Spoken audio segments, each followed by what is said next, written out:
Evening everyone, I'm your maths and science teacher Pooja.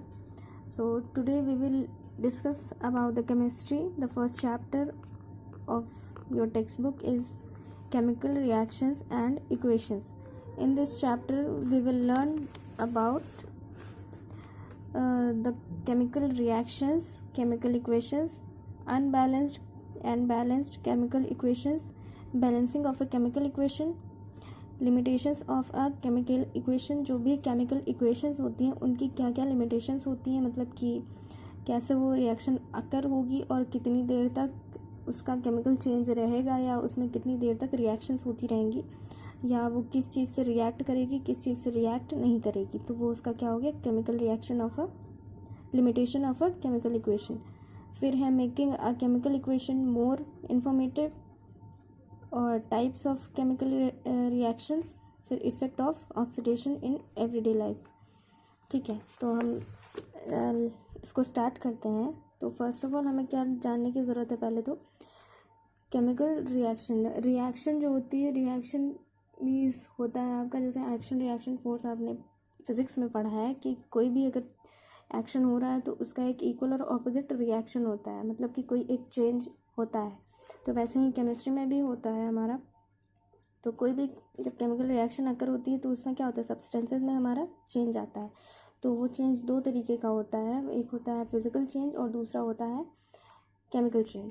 ठीक है, तो हम अपनी डेली लाइफ में बहुत सारे चेंजेस देखते हैं, बहुत सारे चेंजेस होते हैं जो कि फिजिकल चेंज होते हैं और केमिकल चेंजेस दोनों ही चेंज होते हैं। कुछ एग्जांपल्स को हम कंसिडर करते हैं। तो जैसे कि फर्स्ट है हमारा मेल्टिंग ऑफ आइस, बर्फ़ का पिघलना, वो भी एक आपका केमिकल चेंज है या फिज़िकल चेंज है। उसमें क्या हो रहा है, हमारा सॉलिड से लिक्विड में स्टेट चेंज हो रही है, फिज़िकल चेंज हो रहा है उसमें। Dissolution of a common salt in water, salt को जब हम पानी में घोलते हैं तो उसका डिसोल्यूशन जब होता है तो वो भी एक चेंज है। Evaporation of water, burning of coal, souring of milk in summer, formation of rust on the surface of iron, ये भी आपका जो जंग लग जाता है वो भी एक केमिकल चेंज है। उसमें जो रिएक्शंस होती हैं, जो आयरन है मेटल, वो एयर के साथ रिएक्शन करके एटमॉस्फेयर में जो एयर प्रेजेंट होती है उससे रिएक्शन करके एक लेयर बना लेता है जो कि रस्ट की लेयर होती है। उसी को हम प्रोसेस को क्या कहते हैं, रस्टिंग। ये केमिकल चेंज है।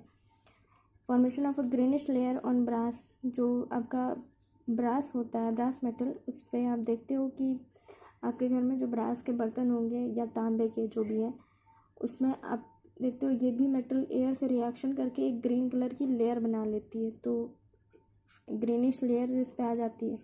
फिर है ब्लैकनिंग ऑफ सिल्वर ऑर्नामेंट्स, जो सिल्वर ऑर्नामेंट होते हैं वो भी क्या होने लगते हैं, धीरे धीरे एयर के प्रेजेंस में ब्लैक होने लगते हैं। ठीक है, तो यही सारे हमारे क्या हैं, फिजिकल चेंजेस थे। ठीक, ये जो ऊपर के थे चेंजेस। अब फिर यहाँ पे हम देखते हैं फिजिकल चेंज की डेफिनेशन क्या होती है। A change in which no substance is formed is called physical change। देखिए, फिजिकल चेंज क्या होता है, जैसे जनरल टर्म्स में हम देखते हैं जो हमारी बॉडी है उसका शेप और साइज़ क्या होता रहता है, धीरे धीरे चेंज होता रहता है, चेंजेबल है हमारा शेप और साइज़ जो हमारी बॉडी का है। तो उसमें कोई केमिकल चेंजेस तो नहीं हो रहे ना, जो भी फिजिकल चेंजेस हम बाहर की तरफ से देख पा रहे हैं कि हाँ ये इंसान पतला है या मोटा है, तो वो चीज़ें जो आप देख पा रहे हो वो क्या है, हमारा फिजिकल चेंज है। ठीक है, तो फिजिकल चेंज में क्या होता है, कोई भी नया ऑर्गन हमारी बॉडी में कोई फॉर्म तो नहीं होता है ना, वो जो ऑर्गन्स हैं वही हमारे छोटे या बड़े या मोटे होते रहते हैं। ठीक है, वैसे ही जो हमारा फिजिकल चेंज होगा यहाँ केमिस्ट्री की लैंग्वेज में वो हो जाएगा a change in which no new substance is formed. तो इसमें ये केमिकल चेंज ऐसा चेंज है जिसमें कि कोई भी नया सब्सटेंस फॉर्म नहीं होता है, केवल उसका स्टेट चेंज हो जाता है। जैसे कि ये मेल्टिंग ऑफ आइस है, इसमें क्या है, आइस जो है वो वाटर से ही बनती है। ठीक, यहाँ पे क्या है, आइस किस में चेंज हो रही है, लिक्विड में। ठीक है, सॉलिड लिक्विड में चेंज हो रहा है, लेकिन जो दोनों सब्सटेंस बने वो किससे बने, पानी से ही बने। ठीक, ये हो गया आपका बर्निंग ऑफ कोल। जो कोल है ये किस में चेंज हो जा रहा है, एशेज में चेंज हो जा रहा है, सब्सटेंस तो वही है ना लेकिन। फिर यहाँ पे जैसे कि ये आपका, ठीक है, अभी लेकिन यहाँ पे ये जो बर्निंग ऑफ कोल था इसमें क्या था, वो सब्सटेंस एक था, कोल था, वो एशेज में चेंज हो रहा है। तो यहाँ पे जब कोल बर्न होता है तो उसमें से एक गैस रिलीज़ होती है, कार्बन मोनोऑक्साइड और कार्बन डाइऑक्साइड। तो इसमें जब कोल अपना सॉलिड फॉर्म में होता है तो उसमें से कोई भी गैस रिलीज़ नहीं होती। जब उसको बर्न करते हैं तो उसमें से कार्बन डाइऑक्साइड निकलती है। मीन्स कि उसमें कौन सा चेंज हो रहा है? Chemical change. फिजिकल चेंज के साथ उसमें केमिकल चेंज भी आकर हो रहा है, ठीक है। वैसे ही मेल्टिंग ऑफ आइस जो देखा, वैसे ही मेल्टिंग ऑफ आइसक्रीम या मेल्टिंग ऑफ बटर, जब हम इसको हीट प्रोवाइड कर रहे हैं तो ये आपका क्या हो रहा है? मेल्ट हो रहा है, ठीक है। वैसे बॉइलिंग ऑफ वाटर है, या फिर जो समर्स में आपका जो मिल्क है, मतलब सॉरिंग ऑफ मिल्क, वो क्या होता है? वो भी उसमें एसिड्स जो होते हैं, लैक्टिक एसिड, वो हीट से रिएक्शन करके या टेम्परेचर इंक्रीज़ करने पे वो रिएक्ट करते हैं और वो एसिड में चेंज हो जाता है, ठीक।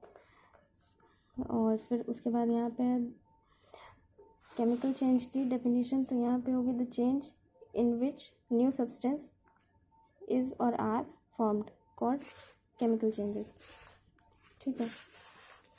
तो मतलब कि एक ऐसा चेंज जिसमें हमारा क्या होता है, एक नया सब्सटेंस फॉर्म हो जाता है, उसको हम कहते हैं केमिकल चेंज, ठीक। केमिकल चेंज में जैसे हमने बताया था अभी रस्टिंग ऑफ आयरन, ठीक है। केमिकल चेंज में ये आता है, अभी बताया कि ये जो एयर की प्रेजेंस में ये मेटल जो होती है रिएक्ट करके एक लेयर फॉर्म कर लेती है। ये जो ब्राउन कलर की लेयर दिख रही है आपकी, यही आपका क्या है? रस्ट है, ठीक है, रेडिश ब्राउन कलर का। और फिर अब आप देखोगे यहाँ पे क्या हो रहा है, केमिकल चेंज जो होता है उसमें एक नया सब्सटेंस फॉर्म होता है। तो जब भी कोई नया सब्सटेंस बनेगा, एक सब्सटेंस से दूसरे सब्सटेंस में चेंज होगा, तो उसकी ऑब्वियस सी बात है कि उसकी कैरेक्टरिस्टिक्स और प्रॉपर्टीज़ क्या होंगी? चेंज हो जाएंगी। और उसका जो कैरेक्टरिस्टिक्स है और जो सब्सटेंस होगा वो एक दूसरे फॉर्म में चेंज हो जाएगा, और उसका जो रिएक्शन करने की प्रोसेस है या फिर रिएक्शन करने की जो भी कैपेसिटी है वो भी क्या होगी? चेंज होने लगेगी, ठीक है। तो केमिकल रिएक्शन देखो यहाँ पे दिया हुआ है, chemical reaction is a process in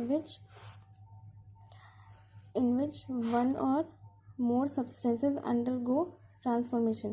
chemical reaction वो होती है जिसमें कि दो या दो से ज़्यादा सब्सटेंसेस जो होते हैं वो प्रोसेस में होते हैं और फॉर्म करते हैं एक नया सब्सटेंस, ठीक। तो उसको हम क्या बोलते हैं?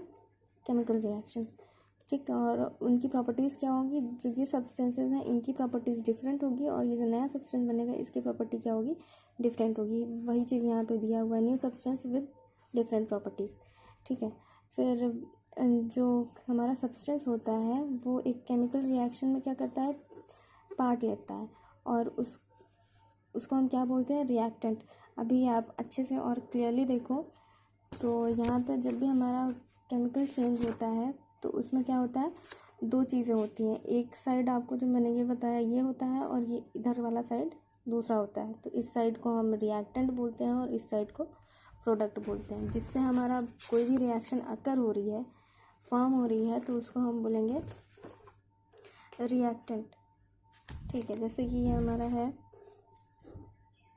ये ए है और ये बी है, इन दोनों को हम क्या करेंगे? आपस में ये दोनों जब रिएक्ट करेंगे, ये दोनों जब आपस में रिएक्ट करेंगे तो हमारा क्या बनेगा? एक नया प्रोडक्ट बनेगा, उसको हम सिलेक्ट कर लेते हैं, ठीक है। तो ये जो भी चीज़ें प्रोड्यूस हो रहा है, ये इन दोनों से ये प्रोड्यूस हो रहा है, तो इसको हम क्या बोलेंगे? प्रोडक्ट, ठीक। और ये दोनों आपस में क्या कर रहे हैं? रिएक्ट कर रहे हैं, तो इनको क्या बोलेंगे? रिएक्टेंट्स, ठीक है। तो अब यहाँ पे हमारा हो जाएगा, ये हमारा क्या हो गया? ये रिएक्टेंट्स हो गया और ये प्रोडक्ट हो गया हमारा। और ये जो हमारा केमिकल चेंज होता है, इसमें जो अभी मैंने बताया A+B=C हो रहा था, उसमें क्या हो रहा था? ए और बी हम कोई भी एक सब्सटेंस सेलेक्ट कर लेते हैं, तो उसमें उन दोनों में क्या हो रहा है? केमिकल रिएक्शन हो रहा है। तो ऑब्वियसली बात है, कोई भी मैटर ले रहे हो आप तो उसमें क्या होते हैं? एटम्स और मॉलिक्यूल्स होते हैं, ठीक। उन दोनों के एटम्स और मॉलिक्यूल्स आपस में क्या होते हैं? कंबाइंड होके एक नया सब्सटेंस बनाते हैं।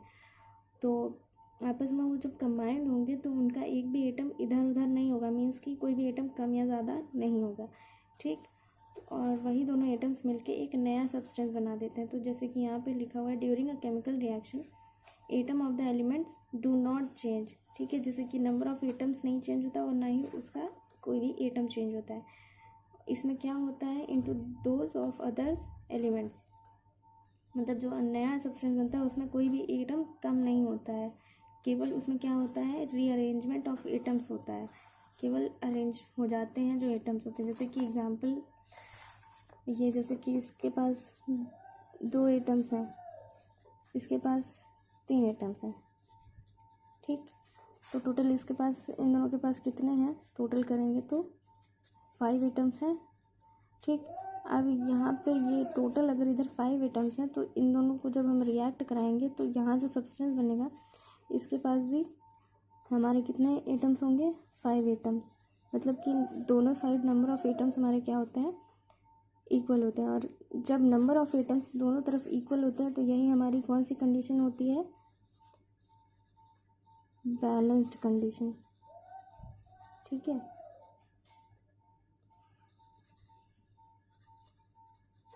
ठीक है, और जब इधर और इधर के एटम्स अनइक्वल होते हैं, मतलब बैलेंस नहीं होते, तो वो हमारी कौन सी कंडीशन हो जाती है, अनबैलेंस्ड इक्वेशन हो जाती है, ठीक है। देखिए केमिकल चेंज में एक ये आपको ये दिख रहा है स्पार्कलिंग लाइट की तरह, तो इसमें ये क्या है, जो आपने 9th में लैब में प्रैक्टिकल किया था, बर्निंग ऑफ मैग्नीशियम, वो यही है। मैग्नीशियम वायर को जब बर्न करते हैं तो ये स्पार्कलिंग लाइट प्रोड्यूस होती है। तो इसमें भी क्या हो रहा है, एक हमारा ये केमिकल चेंज है, इसको आप लोगों ने प्रैक्टिकल करके दिखाया है। तो देखिए यहाँ पे वही चीज़ है, in a chemical reaction the original substances are called reactant, और जो फॉर्म होता है प्रोडक्ट उसको हम प्रोडक्ट्स बोलते हैं, ठीक। अब यहाँ पे जो केमिकल चेंज आकर होता है तो उसमें कौन कौन सी चीज़ें हमारी कन्फर्म्ड होती हैं, मतलब कि कौन कौन सी चीज़ें आकर होती हैं। तो इसमें पहला तो ये ऑब्वियस बात है कि उसका स्टेट क्या होगा, चेंज हो जाएगा। Change in state, change in temperature, जब ऑब्वियस है कि हम जब रिएक्टेंट को हम हीट देंगे या फिर उसमें से हीट निकालेंगे तो हमारा क्या होगा, टेम्परेचर में चेंज आएगा, और चेंज आएगा तो हमारा क्या होगा, ये जो रिएक्शन है वो अकर होगी यहाँ पे। फिर है change in colour, chemical changes में हर चीज़ चेंज हो जाती है, तो मोस्ट ऑफ द टाइम्स जो होता है सब्सटेंस का हमारा कलर भी चेंज होता है। और फिर इवोल्यूशन ऑफ गैस, तो कोई भी रिएक्शन जब होती है तो उसमें से कई गैसेस उसमें इवॉल्व होती हैं, मीन्स कि कुछ गैसेस बाहर निकलती हैं या एग्जर्ट होती हैं, और कुछ गैसेस उसमें इवॉल्व हो जाती हैं, मतलब पास करानी पड़ती हैं हमें उनमें कुछ गैसेस, ठीक है। तो जनरली जो भी रिएक्शंस होती है उसमें से या तो ऑक्सीजन हमारी बाहर इवॉल्व होती है या फिर हाइड्रोजन गैस, ठीक है। और भी बहुत सारी मोस्ट ऑफ द गैसेस हैं जो कि हमारा केमिकल रिएक्शन में इवॉल्व होती हैं। जैसे आप देखो जो बर्निंग ऑफ कोल भी मैंने बताया था, उसमें क्या हो रहा है, जब कोयले को हम जलाते हैं तो उसमें से कार्बन डाइऑक्साइड और कार्बन मोनोऑक्साइड गैस इवॉल्व होती है। यहाँ पे देखिए इसको डिफाइन करके भी दिखाया गया है। जैसे चेंज इन स्टेट है, तो चेंज इन स्टेट में क्या होगा, जब ये एक कैंडल है या वैक्स है, ये सॉलिड फॉर्म में होता है हमारा, ठीक है, जब तक हम इसको बर्न नहीं करते हैं, जलाते लिट नहीं करते हैं। फिर जब हम इसको जलाते हैं तो क्या होता है, इसका यहाँ का टेम्परेचर इंक्रीज़ होता है। टेम्परेचर इंक्रीज़ होने के बाद यहाँ की जो वैक्स होती है वो क्या होने लगती है, मेल्ट होने लगती है। मेल्ट होगी तो ये, और ये जो हमारा कोई भी चीज़ें बर्न होती हैं तो उसमें क्या होता है, हमारा कार्बन डाइऑक्साइड प्रेजेंट होती है, और इसमें क्या होता है, इसके वेपर से ये क्या होने लगती है, धीरे धीरे हीट से मेल्ट होने लगती है। तो मीन्स इसमें वाटर भी प्रेजेंट होता है। तो ये सॉलिड फॉर्म से लिक्विड फॉर्म में चेंज हो रही है, तो ये चेंज इन स्टेट हो गया। फिर क्या था हमारा, चेंज इन कलर। कलर में चेंज में देखेंगे आप तो ये हमारा क्या है, पोटेशियम परमैंगनेट इसको बोलते हैं, ठीक। KMnO4 ये हो गया पोटेशियम, और ये आपका मैग्नीज है, और ये ऑक्साइड है, इसका नाम होता है पोटेशियम परमैंगनेट, ठीक। ये पिंकिश कलर का होता है। तो इसके सॉल्यूशन में हम क्या करेंगे, जब हम लेमन जूस 2 to 3 ड्रॉप्स हम जब इसमें डालेंगे तो इसका कलर क्या होगा, चेंज हो जाएगा। ये किस में चेंज हो जाएगा, टर्न हो जाएगा, it turns into white colour या कलरलेस हो जाएगा। तो इसका कलर क्या हो रहा है, फेड हो रहा है, तो चेंज इन कलर हो गया। फिर है यहाँ पे इवोल्यूशन ऑफ गैस। गैस का इवोल्यूशन कि हमें उस रिएक्शन में हमें गैसेस कैसे फॉर्म होते हुए दिखाई देंगे। अब हमें गैसेस तो दिखाई नहीं देती हैं, तो उसको हम आइडेंटिफाई कैसे करेंगे कि इसमें से गैस इवॉल्व हो रही है। तो यहाँ पे जो हमारा डाइल्यूट हाइड्रोक्लोरिक एसिड मीन्स की डाइल्यूट HCl, इसमें क्या करेंगे हम जिंक ग्रैनुअल्स, मतलब कि जिंक के छोटे छोटे टुकड़े डाल देंगे। जब इसमें हम जिंक के टुकड़े पुट करेंगे तो इसमें क्या होगा, बबल्स आने लगेंगे। ठीक, ये जो बबल्स ऊपर की तरफ आते हैं वो किसका सिंबल होता है, हाइड्रोजन गैस का। जब भी बबल आएगा कोई भी, तो वह हमारा किसका साइन होगा, सिग्निफिकेंस होगा कि उसमें से हाइड्रोजन गैस क्या हो रही है, इवॉल्व हो रही है। ठीक, इवोल्यूशन ऑफ गैसेस हो गया। फिर यहाँ चेंज इन टेम्परेचर, तो इसमें है इसी डाइल्यूट सल्फ्यूरिक एसिड में हम जब जिंक ग्रैनुअल ऐड करेंगे तो क्या होगा, बबल्स आएंगे। और बबल क्यों आते हैं किसी भी चीज़ में, जब आप किसी चीज़ को बॉईल करते हो तो उसमें बबल्स आते हैं। ठीक है, तो इसमें से क्या हो रहा है, हीट इवॉल्व हो रही है, ऊपर की तरफ हीट जा रही है, तो इसमें से बबल्स हमारे दिखाई दे रहे हैं। तो उसमें क्या हो गया, चेंज इन टेम्परेचर भी इसी में आपको देखने को मिल रहा है। ठीक है, फिर नेक्स्ट टॉपिक है हमारा कैरेक्टरिस्टिक्स ऑफ केमिकल चेंजेस। तो केमिकल चेंजेस की कैरेक्टरिस्टिक्स मैंने आपको एग्जांपल में पहले ही बताई थी। तो यहाँ पे हमारा क्या होगा, जैसे कि अभी बताया था मैंने कि जो सिल्वर ऑर्नामेंट्स होते हैं उसमें उसका जो स्टेट चेंज हो रहा है, मतलब कि जो मेटल है वो ऑक्सीजन से रिएक्ट कर रही है, एयर से रिएक्ट करने के बाद अपना केमिकल रिएक्शन दे रही है, वही हमारा क्या है, केमिकल चेंज। और जो रिज़ल्ट मिल रहा है हमारा वो क्या होता है, वो ऑर्नामेंट ब्लैक हो जाता है। वैसे ही रस्टिंग था, उसमें रस्ट लग जाता है और ब्रास में एक ग्रीनिश लेयर अप्लाई हो जाती है उस पर। तो यही सारी इसकी कैरेक्टरिस्टिक्स हैं कि मतलब इसमें कोई भी रिएक्शन होगी तो उसमें इतनी सारी चीज़ें अकर होती हैं, temperature, change in state, evolution of gases, और ठीक है। और ये जो केमिकल रिएक्शन होती है ये फर्स्ट ऑफ ऑल जो भी बैलेंस्ड अनबैलेंस्ड के पहले ये दो तरीके की होती है। ठीक है, पहला है एक्सोथर्मिक और दूसरा है एंडोथर्मिक। ये देखिए यहाँ पे ये फर्स्ट रिएक्शन हमारी क्या है, एक्सोथर्मिक रिएक्शन, एंड दूसरी है एंडोथर्मिक रिएक्शन। ठीक, एक्सोथर्मिक देन एंडोथर्मिक रिएक्शन। तो एक्सोथर्मिक रिएक्शन क्या होती है और एंडोथर्मिक रिएक्शन क्या होती है, आप सब इसके बारे में जानते हो।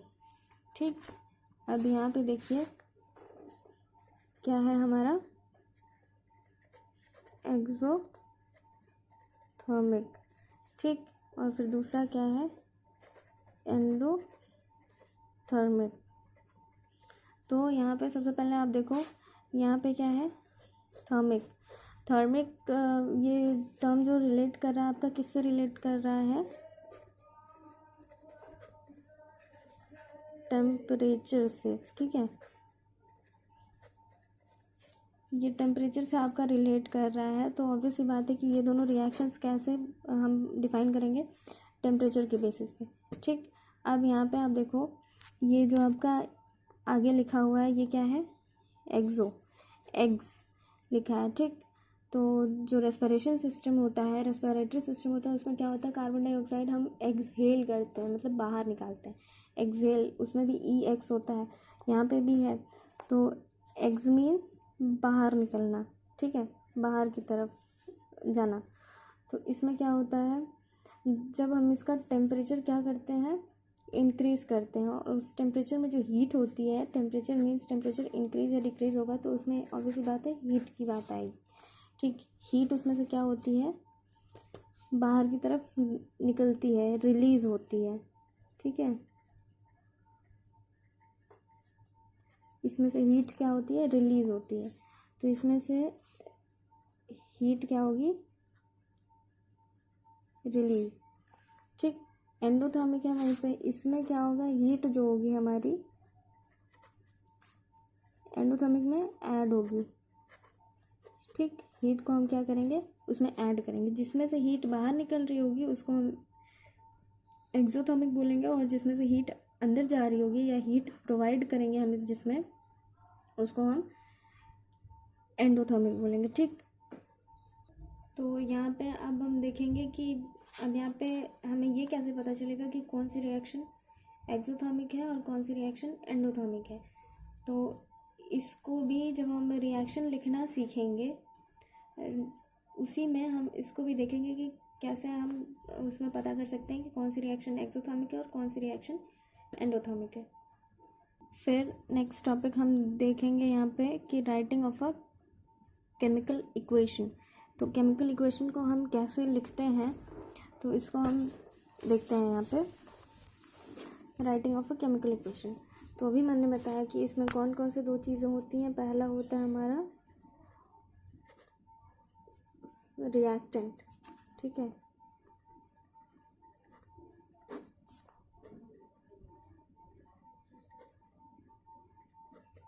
दूसरा होता है प्रोडक्ट, ठीक। तो रिएक्टेंट है, ये प्रोडक्ट है, और दोनों ऐसे ही होते हैं। मीन्स कि हम रिएक्टेंट को लेफ्ट साइड रखते हैं और प्रोडक्ट हमारा किस साइड होता है, ऑलवेज राइट साइड, ठीक। यहाँ पे फिर देखते हैं, सपोज करते हैं हम यहाँ पे ये हमारे पास क्या है, मैग्नीशियम, ठीक। और हम इसकी रिएक्शन कराते हैं ऑक्सीजन से। तो जो आपने मैग्नीशियम में रिबन लिया था उसको क्या कर रहे थे आप, हीट प्रोवाइड कर रहे थे, और एटमॉस्फेयर में, एनवायरनमेंट में आपकी क्या प्रेजेंट थी, एयर, मीन्स कि ऑक्सीजन।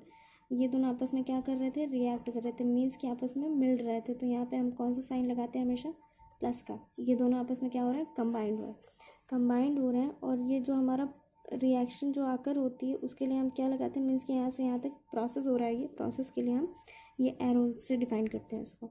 फिर ये जो दोनों हैं अब आपस में रिएक्शन करेंगे, मैग्नीशियम और ऑक्सीजन, तो ये बनाएंगे हमारा MgO, मैग्नीशियम ऑक्साइड, ठीक।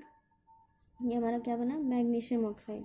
अब आप देखो यहाँ पे ये मैग्नीशियम जो है हमारा, अब अच्छा ठीक है, जो केमिकल रिएक्शंस होती हैं या फिर जो एलिमेंट्स होते हैं, कुछ एलिमेंट्स हमारे सॉलिड फॉर्म में होते हैं, कुछ एलिमेंट्स हमारे लिक्विड और कुछ गैसेस फॉर्म में होते हैं, ठीक है। सॉलिड, लिक्विड और गैस तीनों फॉर्म में होते हैं। तो यहाँ पे जो केमिकल इक्वेशंस होती हैं उसमें देखिए इसको कैसे लिखते हैं। ये हमारा मैग्नीशियम है, ये हमारा कौन से स्टेट में होता है, सॉलिड स्टेट में। तो जब भी हम कोई भी रिएक्शन लिखेंगे अगर वो सॉलिड स्टेट में, तो उसके आगे वाला टर्म हम उसके साइड में ब्रैकेट में लिख देते हैं, ठीक है। जैसे ये हो जाएगा हमारा मैग्नीशियम और ब्रैकेट में ये नीचे की तरफ, ठीक है, सबस्क्रिप्ट में छोटा सा s, फिर प्लस ये ऑक्सीजन है, ऑक्सीजन हमारा गैसेस फॉर्म में होती है, तो यहाँ क्या लिखेंगे, G, ठीक। अब फिर ये जो रिएक्शन हो रहा है इसमें MgO बन रहा है, ये भी हमारा किस फॉर्म में है, सॉलिड फॉर्म में, तो यहाँ पे हम S लिख देंगे। तो यहाँ से हमें इसकी स्टेट चेंज का भी पता चल जाता है, ठीक है। तो केमिकल रिएक्शंस हमारी इस तरीके से लिखी जाती हैं। और ये जो भी इसका फिजिकल चेंज हो रहा है वो हम इसको कैसे देखेंगे, सॉलिड, लिक्विड और गैस से। तो यहाँ पे हमें उसके लिए पहले छोटा सा डिफाइन करना पड़ेगा नीचे की तरफ। फिर अब हम उसके बाद नेक्स्ट टॉपिक में देखते हैं कि जो भी हमारी केमिकल रिएक्शंस होती हैं तो उसको हम कैसे समझेंगे और कैसे उसको फॉर्म करेंगे, ठीक। तो केमिकल रिएक्शंस जो होती हैं सबसे पहले हम क्या करते हैं, उसको एक्सप्लेनेटरी मेथड से। एक्सप्लेनेटरी मेथड में क्या होता है, जो भी रिएक्शन आपके पास दी हुई है, जैसे कि यही रिएक्शन आपकी दी है, इसको क्या करोगे आप, पहले एक्सप्लेनेटरी मेथड से समझोगे, ठीक। एक्सप्लेनेटरी मेथड में मतलब कि इसको एक्सप्लेन करके समझोगे आप। फिर उसके बाद सेकंड है, हम उसको देख सकते हैं वर्ड इक्वेशन से। वर्ड इक्वेशन मीन्स कि जो आपका लैंग्वेज में लिखा हुआ है, वर्ड्स में लिखा है, वही हमारा क्या हो गया, वर्ड इक्वेशन। फिर है केमिकल इक्वेशन। केमिकल इक्वेशन हमारी क्या हो गई, ऊपर वाली जो सिंबॉलिक फॉर्म्स में लिखी है, यही हमारी केमिकल रिएक्शन होती हैं या केमिकल इक्वेशन होती है। जैसे कि ये है, इसमें क्या था, एक्सप्लेनेटरी मेथड में आपको दिख रहा है कि ये जो आपके पास क्या है, ये कैल्शियम ऑक्साइड और ये वाटर, ये दोनों आपस में क्या कर रहे हैं, रिएक्ट कर रहे हैं। रिएक्ट करने के बाद क्या फॉर्म कर रहे हैं, ये कैल्शियम हाइड्रोक्साइड या CaOH का होल टॉइस, ठीक। ये इसको हमने एक्सप्लेनेटरी मेथड से देखा। अब यहाँ पे क्या देखोगे आप, वर्ड इक्वेशन से। वर्ड इक्वेशन ये नीचे की तरफ लिखी हुई है। वर्ड इक्वेशन में इसको हमने क्या किया है, लैंग्वेज के फॉर्म में लिख दिया है। तो ये हो गया कैल्शियम ऑक्साइड प्लस वाटर और ये कैल्शियम हाइड्रोक्साइड, ठीक। अभी फिर क्या है, केमिकल इक्वेशन इसकी क्या होगी, CaO, ये कौन सी फॉर्म में है, सॉलिड फॉर्म में, H2O लिक्विड फॉर्म में है, या इसको हम एक, ये वाटर को हम क्या बोलते हैं, एक्वा बोलते हैं। तो या एक्वस सॉल्यूशन बताया होगा मैंने। तो यहाँ पे ये क्या हो रहा है, CaOH होल ट्वाइस, मतलब कि कैल्शियम हाइड्रोक्साइड का कौन सा सॉल्यूशन बन रहा है, एक्वस सॉल्यूशन। पानी में किसी भी चीज़ को आप सॉल्यूशन बनाओगे तो वो क्या कहलाएगा, एक्वस सॉल्यूशन। ठीक, फिर अब इसके बाद जो ये टॉपिक है हमारा बैलेंस्ड केमिकल इक्वेशन। तो ये जो बैलेंस्ड केमिकल इक्वेशन है, तो ये केमिकल इक्वेशन बैलेंस करने का जो मेथड है उसको हम सीखेंगे, और टाइप्स ऑफ रिएक्शंस या केमिकल इक्वेशंस जो हैं उसको भी हम देखेंगे। ठीक है, अनबैलेंस्ड इक्वेशन को हम क्या करना है, बैलेंस करना है, तो उसको हम नेक्स्ट पार्ट में देखेंगे।